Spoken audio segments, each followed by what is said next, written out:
viewers, and welcome to Africa and the Television Network. We continue to take a look on what's happening in the nation of Zimbabwe without fear, without favor. Forgive me, I have been at work lately. Since last week, I have been at work and I was just fixing some things related to my own work. So we are back so that we talk about important matters, and we see that Comrade Know Chivero spoke much about the issue of the signal. Let us take a look. Zimbabwe, good afternoon to you all. In the mighty name of God, in the name of the spirit of this country, our ancestors, our forefathers, the real owners of this land, let me assure you that the liberating signal from Comrade Geza is coming very soon. Kumanya kuzikufika. As you will appreciate, this is a mammoth task because this is a people's project. It's not an individual's project. Organization and the sufficient managerial competence to manage the public is essential.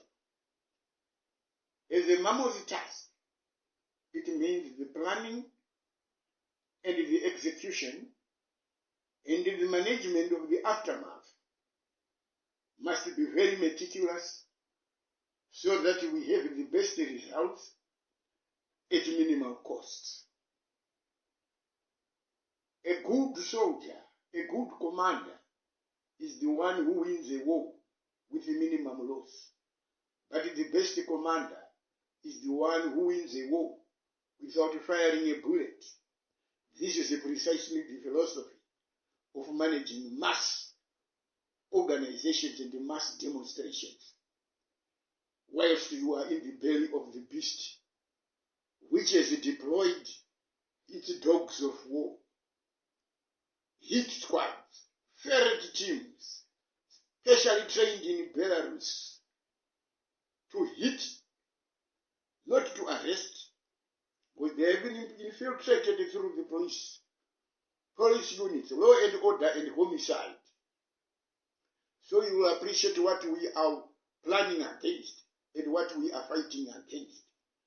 We are fighting against a vicious enemy who has no respect for a human being.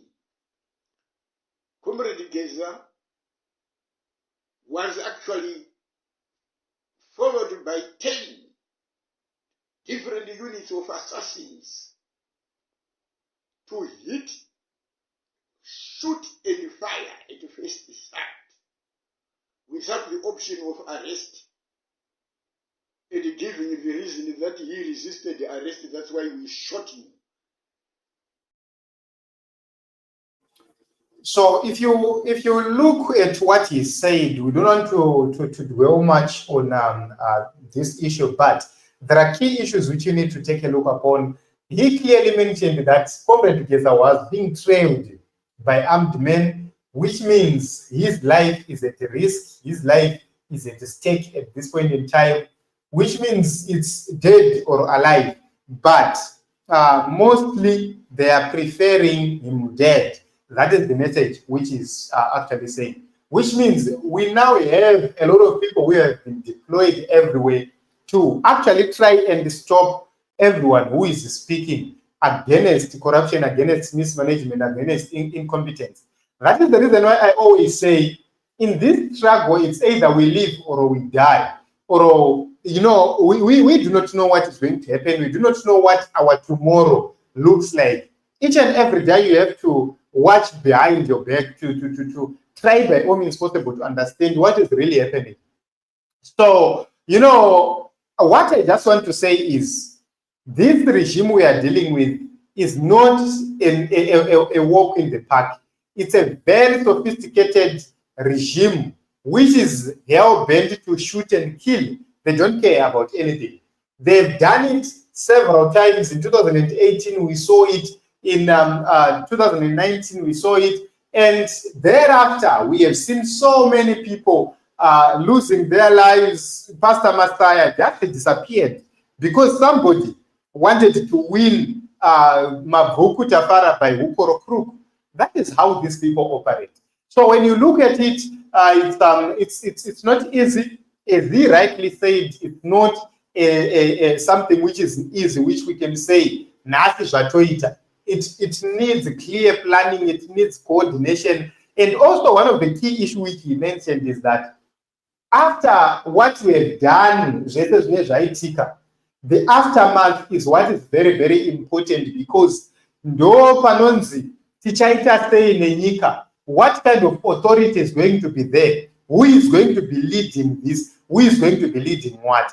In the event that you lose the so and so, what will be the plan B? What are we going to do? Because remember, it's a struggle. You might lose people when you are still fighting.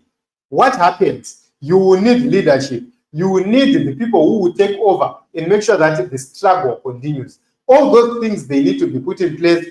Then after doing all those things, or after doing the homework, then you start to implement whatever which you have been planning. So I believe that the coming of Comrade Know Chivero, it's very, very important at this point in time, because our people will now have more hope and more direction. Remember, Blessed Mhlanga is locked up. Comrade Geza is being hunted down. All other critics are being hunted down, left, right, and center. They're trying by all means possible to get the coordinates. Who is communicating with Comrade Geza? Who is meeting with Comrade Geza? Who is who?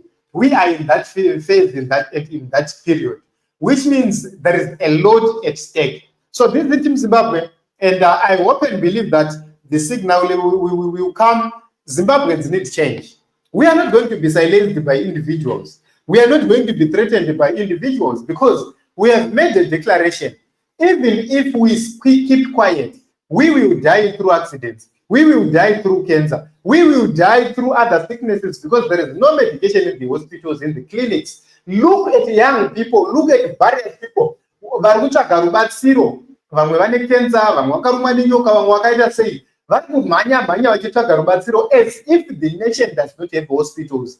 Why? It's because we have been rendered useless by inept, corrupt looters who are in the leadership roles and leadership positions, which means either way, we are going to die. So it's something which is very, very important for us to say, let us continue to face the struggle. Let us continue to fight for change. Let us continue to unite as a people and speak with one voice. I have seen a lot of people saying, we will come and comment about Prophet Makandiwa. At this point in time, Mr. Makandiwa and these people, they are inconsequential. We don't care about whatever which they've said, their challenges. We don't care about that.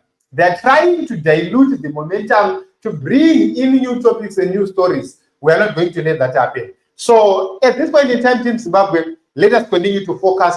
And for those who are in Zimbabwe, make sure that you are always safe, and make sure that you are always watching behind your back. Make sure that you as a community, you are watching behind each other's back. And that is what we need to do. But moreover, let us continue to pray for change. Let us continue to put everything in the hands of God. So this is it, Team Zimbabwe.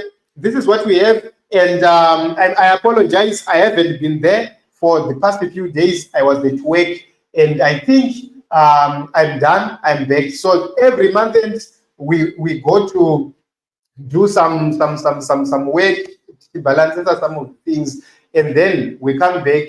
Every time we talk much about the change in the nation of Zimbabwe. So this is what we love the most, to have change in the nation of Zimbabwe. And without fear, without favor, let us meet in another episode, in another broadcast.